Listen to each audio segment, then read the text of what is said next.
Vamos a la información de lo que está pasando en el mundo, nada más algo de última hora. Miren, en esta zona de Israel, es la frontera con Líbano, acá está Cisjordania, pero en esta zona, en esta región, en este momento están sonando las sirenas por posibles misiles lanzados desde Líbano. Más adelante en otro reporte estaremos informando y confirmando qué es lo que está pasando. De momento solamente sabemos que las sirenas están sonando para que la gente se resguarde del riesgo. Pero por otro lado, vámonos a esta información. Este personaje llamado Vladimir Kryzhyuk o Kryzhyuk, un ruso bastante cercano a Vladimir Putin, el banquero más cercano al presidente ruso, advierte que pudiera venir una ruina para la economía rusa. Vamos al detalle de lo que ha dicho, pero esto lo dice en un foro. Y esto también le puede traer problemas a este personaje, pero bueno, algo está pasando en la economía rusa. Es que, bueno, pues ahora mismo Moscú dice debe encontrar otras formas para pagar las exportaciones de su economía afectada por las sanciones, que se enfrenta a una potencial ruina. Según lo que reportan, uno de los principales o de los más cercanos banqueros al presidente Vladimir Putin, tras las medidas adoptadas por los prestamistas chinos para suspender las transacciones con los bancos rusos, esto le podría generar un grave problema. Él es el vicepresidente del Banco de Rusia y estos comentarios se producen después de que una división de bancos chinos en Rusia decidiera dejar de procesar los pagos en yuanes con bancos rusos sancionados por Estados Unidos. O sea que, bueno, este movimiento que hace China le está afectando, y es que ese es el problema cuando ya dependes nada más de un solo país. Rusia empezó a tener o a perder más bien el contacto con los negocios con Europa, con los negocios con Estados Unidos y con otros países. Pero no nada más es eso. El mercado negro sigue, incluso ha aumentado. No se paraliza al 100% la economía, pero lamentablemente para Rusia pues se va hacia el lado oscuro, digamos, ¿no? Ya algo que no puede controlar el gobierno ruso. Y que también le genera efectos a Estados Unidos, por cierto, porque al final de cuentas, pues se empiezan a dar movimientos por debajo del agua de compras o ventas de productos rusos hacia otros países. Digamos, tratando de hacer trampa y pasarse las sanciones, ¿no? Por un lado. Pero mientras son peras o manzanas, pues Rusia apostó por China, China apostó por Rusia también, hasta que dijo China, ya no me conviene, porque si sigo teniendo tanta relación económica con Rusia, pierdo el negocio con Europa, pierdo el negocio con Estados Unidos. Y eso ya no les gustó. China, obviamente, no le gusta perder. Entonces, el ICBC de China, ¿no? También el CITIC, en otro banco de China, y otros bancos han estado tomando medidas similares a en reacción a las sanciones de Estados Unidos. A principio de este mes, Estados Unidos y otros países dieron a conocer una nueva ola de sanciones dirigidas a instituciones y entidades financieras rusas y a personas que hacen negocios con ella. En su intervención de este banquero, habría dicho que están enfrentando una potencial ruina. Esto lo dice en el Foro Jurídico Internacional de San Petersburgo. Vladimir Kryzhyuk habría dicho que Rusia debe desarrollar cualquier método de pago para resolver los problemas crecientes con las transferencias internacionales ante estas sanciones. Dice, hay que hacer todo lo posible para que todo siga funcionando, aseguró este banquero. Hay que intentarlo todo, dice en ese mensaje. Ayer nos parecieron impopulares algunas medidas, ahora pues tendrán que hacerse tal vez otras cosas. Por ejemplo, alternativas como los swaps de crédito o incluso las criptomonedas.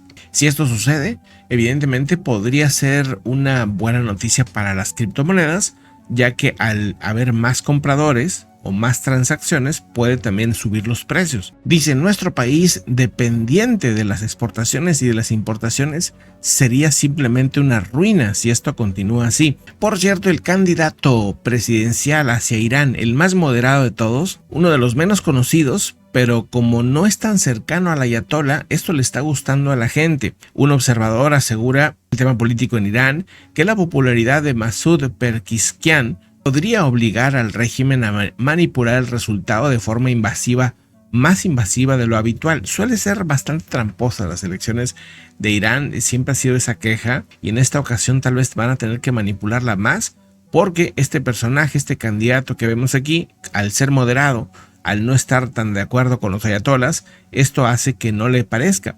Él es un cirujano con inclinaciones reformistas, incluso con la idea pues de no ir a la guerra, de tener mejor relación con el mundo. Ahora mismo está en primer lugar y esto debe estar molestando mucho a los ayatolas y a los conservadores de ese país. Desde hace un tiempo añora un cambio porque es un país que crece y que crece en todos los sentidos, pero que también un cierto grupo ultraconservador está controlando y de manera muy violenta. Veremos qué sucede con este personaje, veremos qué pasa con Irán internamente, que podrían venir cambios positivos para ese país. Los incendios forestales en Canadá en el 2023 habrían generado 4 veces más emisiones que los aviones en todo el año. Los incendios que duran meses arrojan aproximadamente la misma cantidad de dióxido de carbono que 647 millones de automóviles, según lo que reportan. O sea, estos incendios que han tenido los canadienses pues son un gran contaminante en el mundo. Y es un tema que pues está, y bueno, es nada más para poner un ejemplo de cómo los incendios que se dan en Canadá, que se dan en otras partes del mundo, son un factor decisivo para calcular los contaminantes en el mundo. Esto ya lo ven como un incendio catastrófico, los incendios forestales provocados por ese exceso de calor y falta de agua que ha habido en la zona. Estos incendios del 2023 generaron más dióxido de carbono que la misma India. Un tema pues bastante interesante. Los científicos del Instituto de Recursos Mundiales y la Universidad de Maryland calcularon cuál devastación generó este impacto en el tema de contaminantes. La Agencia de la Protección Ambiental de Estados Unidos, la EPA, ha estado advirtiendo que los bosques en general extraen mucho carbono a la atmósfera y este se almacena en sus ramas, sus troncos, sus hojas y también en el suelo. Por eso cuando se quema todo ese bosque, también todo ese carbono almacenado en sus hojas, en sus ¿cómo se llama? Ramas y todo esto, todo ese carbono que se va acumulando ahí, que va absorbiendo, ese carbono sale al aire en los incendios. Por eso cuando todo el carbono que tiene almacenado se libera de nuevo a la atmósfera, genera grandes contaminantes. Cuando los árboles vuelven a crecer, gran parte de eso se podría recuperar, según afirman estos científicos. Y bueno, vámonos a otro asunto también importante. Una planta rusa que produce combustible para aviones de combate fue atacada a 620 millas de Ucrania.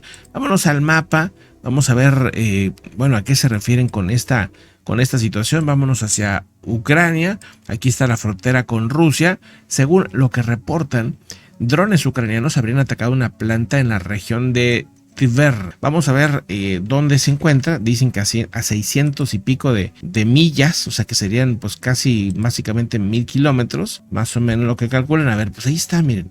Sí, está lejísimo, incluso más, O sea, pero fíjense dónde está Moscú, ¿sí? Ahí está Moscú. O sea, está al norte de Moscú. Acá está Ucrania. O sea, tuvo que haber pasado por un lado de Moscú para llegar a esta zona y haber atacado esta planta de investigación ubicada, como dicen, a 620 kilómetros aproximadamente de la frontera con Ucrania. Esta habría sido atacada en las primeras horas del día de hoy. Fíjense nada más. Entonces, miren, pues ahí está, ese puntito ahí es. Y hasta acá está la frontera con Ucrania. Fíjense que, bueno, sigue aumentando la cantidad de ataques que se están dando por parte de Ucrania hacia territorio ruso, sobre todo a objetivos militares, objetivos también energéticos, sobre todo los que están cercanos a las bases militares. Según se sabe, la planta ya había sido atacada con drones ucranianos en septiembre del 2023 y ahora se vuelve a dar otro ataque, ahora dicen más fuerte. Afirman que esta empresa química produce decalina, un aditivo para el combustible de la aviación, según lo que se sabe al día de hoy. Y por ahí hay una imagen, a ver si la podemos poner, hay una imagen donde se alcanza a ver este dron. Aparentemente es uno de ellos, de los drones que habría avanzado hacia esa región de Moscú, bueno, al norte de Moscú, ¿no? De Tver, como se llama, ¿no? Bueno, pues parte de lo que está pasando en este lugar. Vámonos a otro asunto más importante en cuanto a lo que está pasando en Ucrania y Rusia. En un momento más estamos confirmando unas cosas y a rato lo vamos a estar platicando en el siguiente reporte. Agradezco su compañía y también, bueno, nos vemos también en los en vivos que van apareciendo durante el día. Gracias por acompañarnos, está muy movidito este jueves y bueno, cualquier cosa, aquí estamos atentos a sus comentarios. Fuerte saludo, que estén muy bien.